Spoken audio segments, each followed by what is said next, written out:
और आज सुबह की बड़ी खबर, एक तरफ इजराइल के घातक हमले में लेबनान के 4 शहरों में भारी तबाही हुई है। मरने वालों की तादाद लगातार बढ़ती ही जा रही है, तो वहीं इस्लामाबाद में ईरान और अमेरिका के बीच बातचीत शुरू होने का इंतजार हो रहा है। लेबनान के 4 शहरों पर इस वक्त भीषण तबाही मची हुई है। इजराइल ने 24 घंटे में 100 से ज्यादा एयर स्ट्राइक की, जिसके बाद हर तरफ तबाही का मंजर नजर आ रहा है। अभी भी मलबे में लोगों की तलाश चल रही है। बेरूत के अस्पताल घायलों से भरे हुए हैं। कई लोग लापता हैं, जिनकी तलाश में उनके अपने परिवार वाले दर दर भटक रहे हैं। इधर इस्लामाबाद में सुरक्षा कड़ी कर दी गई है।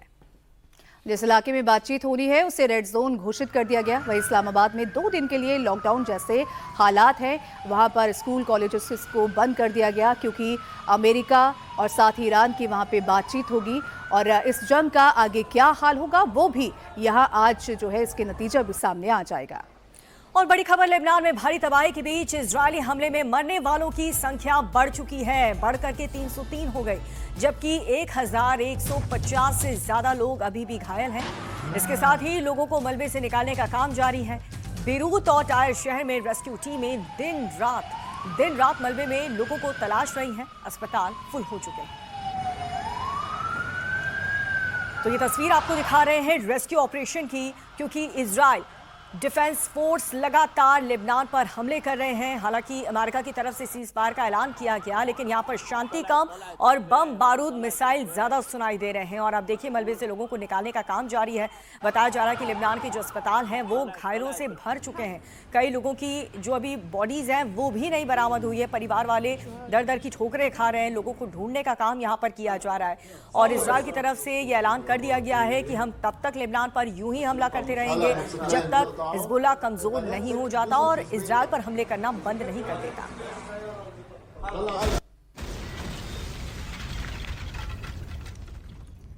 तो हमलों के दौरान कैसे दहशत फैली थी उसके वीडियोस भी हम आपको दिखा रहे हैं। इस वीडियो में एक 13 साल की लड़की आपको दिख रही होगी, जो सड़क पर वॉक करती हुई वीडियो बना रही है। उसके पिता भी साथ में हैं।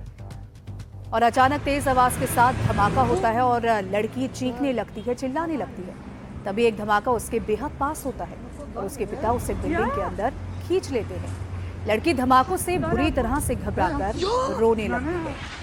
ये तस्वीरें लेबनान की तस्वीरें जो आप देख रहे हैं। इजराइल के एक के बाद एक हमले जारी हैं। सीज फायर होने के बावजूद भी इजराइल लेबनान पर हमले कर रहा है और उसकी तस्वीरें, उसका ये मंजर आप अपने स्क्रीन पर देख सकते हैं। 13 साल की लड़की जब अपने पिता के साथ जा रही थी, तभी अचानक धमाका हुआ और वो घबराकर बिल्डिंग के अंदर चली गई।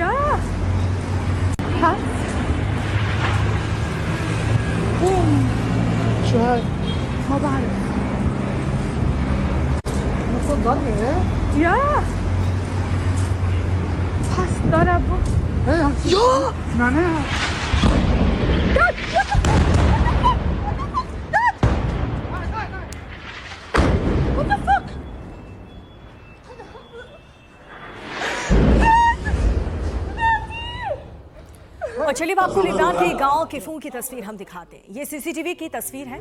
आप देख सकते हैं कि 2 लड़कियां बेफिक्री के साथ जा रही हैं और तभी वहां पर अचानक से जोरदार धमाका होता है और ये लड़कियां उल्टे पैर वहीं से भागने लगती हैं।